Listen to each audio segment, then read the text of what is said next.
So clearly, if you're German and you would like to stay under the radar, you better drop that knife. You are not 100% sure if he's German? Well, he definitely is if everyone hates him in no time. Because Germans...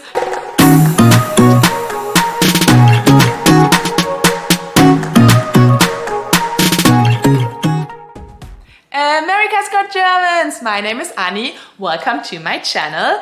If you out there have ever wondered, and I'm sure most of you have, how to spot a German, this video might actually be very helpful. Or you are German and you would like to blend in a little bit more next time you visit the US? Well, good news, after you have watched this video, your chances are a little higher that an American doesn't know you're German immediately. Well, of course, there is our strong German accent, and if I could teach you how to get rid of that, I wouldn't have it myself, so sorry. But honestly, I can spy a German sometimes from miles away, even without talking to him. A little disclaimer, I love y'all. I love Germans and I love Americans, and even though I will talk about Germans and Americans in general today, I know that we are not all the same, and I definitely don't want to insult anyone. So I'm trying to make you laugh. It doesn't matter if you're German, American, or you're from the moon. So please keep that in mind, and without further ado, let's just jump right into it. Well, fashion. I'm not saying that Germans in general have a bad taste, but you can easily spot a middle-aged German because 8 out of 10 times that person is wearing rain pants, hiking boots, a windbreaker and a backpack. And it doesn't matter if you meet that person in New York City downtown or at a national park. The outfit is always the same, especially when they travel. Somehow they love it. I get it, that's a bit more difficult to spot Germans when you are in an outdoorsy environment, let's say at a national park, because everyone is geared up. But there's one clue, and that tells you that you 120% met a German couple, and that is when they are wearing matching raincoats. Oh, and Americans, before you judge us, okay, that we wear outdoor clothes in an environment, let's say New York City, downtown, where there are no mountains close by. Well, think about it. I saw so many yoga pants in the US, and I bet 99% of the people wearing those pants have never done a tree pose. Again, I don't want to talk down on any American, but if a German comes over and he wants to blend in, he basically has to forget everything his parents told him about table manners.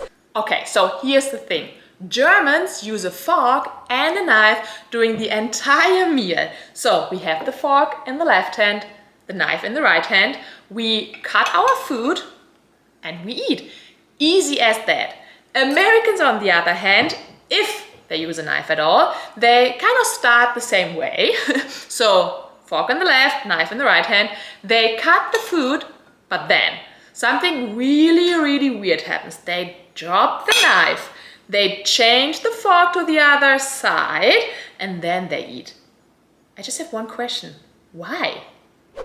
So clearly, if you're a German and you would like to stay under the radar, you better drop that knife, okay? So now, let's say you're at a restaurant and you order a delicious pizza, you drop the knife, you do the little fork dance I just taught you, but still, the waiter will yell at you, "Oh, you must be from Europe, that's so awesome." What happened? Rule number 2. Never, ever, nowhere eat a pizza with a fork and a knife. Use your hands.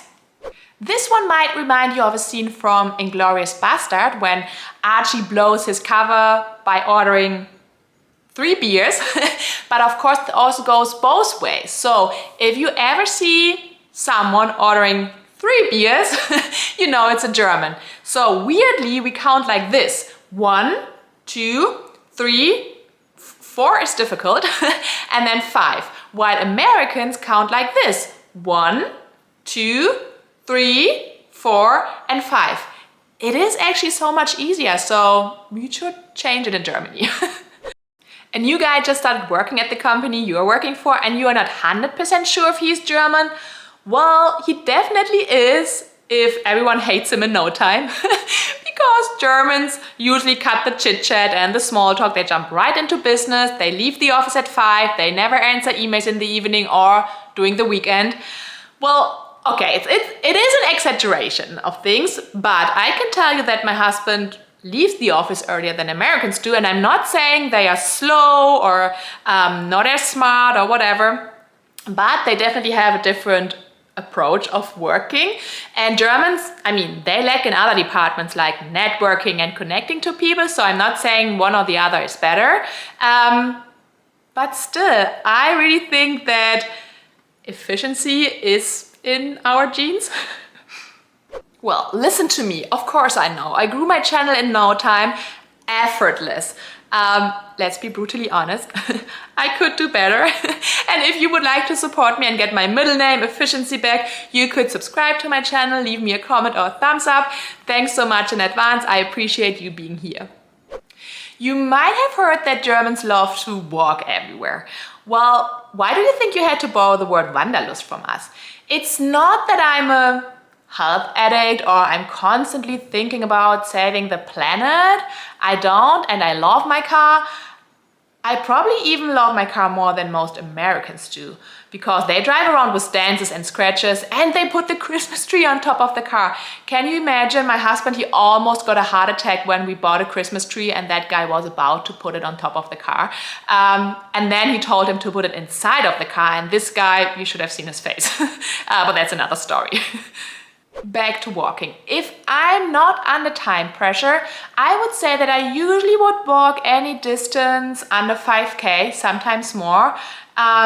Go to get some groceries, I walk. Go to see a friend, I walk. Go to see a doctor. Well, why do you think it's called go? But okay, to be honest, I walk a little less since I moved to the US, because you have built circumstances which just makes it so much harder to get from A to B by foot. So a lot of times I have to take my car, unfortunately. And I'm not saying that Americans are lazy, they are not, okay? Just want to put it out there.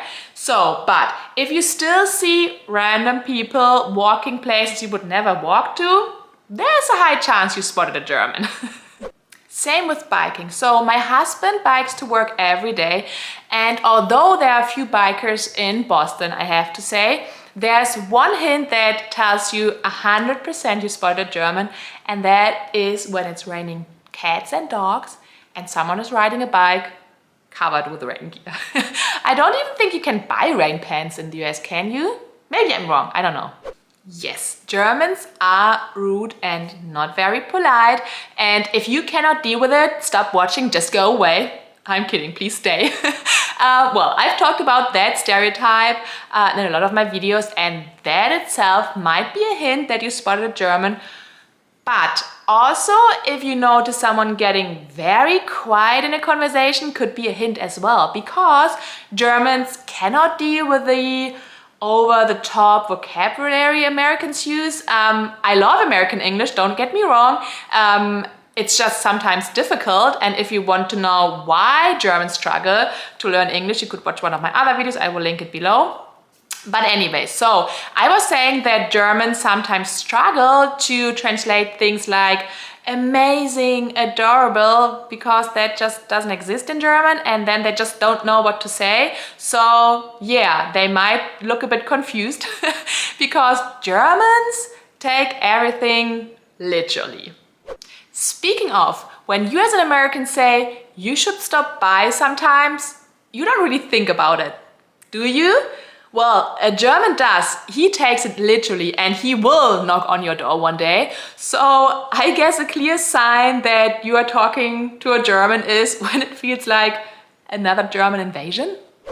Another clear sign that you are talking to a German, besides the accent, is when you are very polite and that person is raising that suspicious eyebrow, because we as Germans are just not used to it, and that person might be afraid that you want to trick him into something or sell him something he doesn't need. So yeah, that's when you definitely know you have a German in front of you. I know my American friends don't like the T word, but Germans usually asked for the toilet instead of a restroom, and I didn't know that for a long time and no one ever told me, so yeah, just FYI. And the next one, well, is more for the guys for obvious reasons. So you definitely know you have a German next to you at a urinal when that guy just entered a restroom with 10 empty spaces and that guy chose to stand right next to you. Somehow Germans have a different understanding of distancing, and the same applies for us going grocery shopping. We just like to be very close to the person in front of us, and if a shopping cart just hit your heels, then you know that you most likely spotted a German right behind you. Congratulations. You know that you spotted a German when someone enters a waiting room and says hello in the coldest voice imaginable and then says absolutely nothing. Germans, if you think small talk or chit-chat is awkward, I really wonder what the point is of saying hello and then sit there in silence. I mean, I never really thought about it before I moved to the US. I actually did it once. I entered a waiting room and just because it's a habit, I said hello to everyone. It was really awkward because everyone was looking at me, and then I tried to add a "how are you?" because I thought, okay, that's more American. It didn't help, so it didn't make the situation less awkward. And I don't know if it's because they all didn't know who I'm talking to because I just said it to everyone, or they don't like small talks at certain places like doctor's offices. Till that day, I have no clue. So yeah, if you're American, help me out. So do you like small talks when you're waiting at a doctor's office? You can also be almost certain that you spotted a German when that person doesn't cross the streets at a red light. I'm not saying we're doing it all the time and everyone is doing it, but a lot of times, especially when there are children around. It's an unwritten rule, but we just want to keep the children safe. And Americans, you could really do better because I struggle to explain my children why Americans do it. So please, yeah, if you could do a little bit better with that, I appreciate it. Anyway, so Germans don't cross the streets at a red light, not only because they love rules, but also because they could literally lose the driving license when they cross the streets at a red light, even when there's no car in sight. So these were my top 10 and I could give you many more. But for now, I'm curious, how do you spot a German? Or in case you are German, did you know that you can be spotted that easily? Leave me a comment, don't forget to subscribe. Thank you for watching and auf Wiedersehen.